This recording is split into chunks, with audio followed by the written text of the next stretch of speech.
তার বিরুদ্ধে কালকে সাইবার ক্রাইমে কেস করে এসেছি। তোমরা কি ভাবছিলা তোমাদের উপর আর ভিডিও বানাবো না? এত সহজে ছেড়ে দেবো না, কেননা দিক থেকে সোশ্যাল মিডিয়ায় খুবই পরিমাণে ভাইরাল হচ্ছে, তো ভিডিওটা নিয়ে আমি খুবই লজ্জিত। এটা তাহলে তোমার স্টাইলে বলি, ভালো কন্টেন্ট দেওয়া থেকে ছিল তুমি বঞ্চিত, তাই তুমি সফিকের সাথে করলে জড়া জর্জিত, আর এখন তোমার ভাইরাল হওয়ার পর মিলিয়ন্সে ভিউ সজ্জিত, এখনো তুমি বলছো লজ্জিত।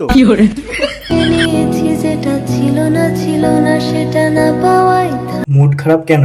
আজকে কি লাগাতে দেয়নি? আবে খ্যাপা চুদি, একদিন না লাগাতে দিলে কি হবে ক্ষতি?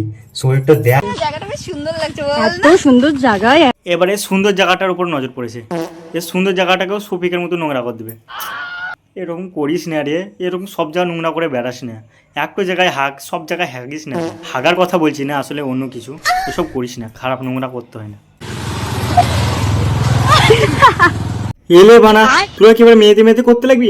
দাদা দাদা দাদা, তোরা করিস না, আমি সফিককে ডেকে দিচ্ছি, মুড হচ্ছে তো, সফিককে ডেকে দিচ্ছি। থাম সফিক ভাই, তুমি নাই বলো মেয়েতে মেয়েতে করতে লাগছে। তাদেরকে বলছি এই ভিডিওটা অরিজিনাল।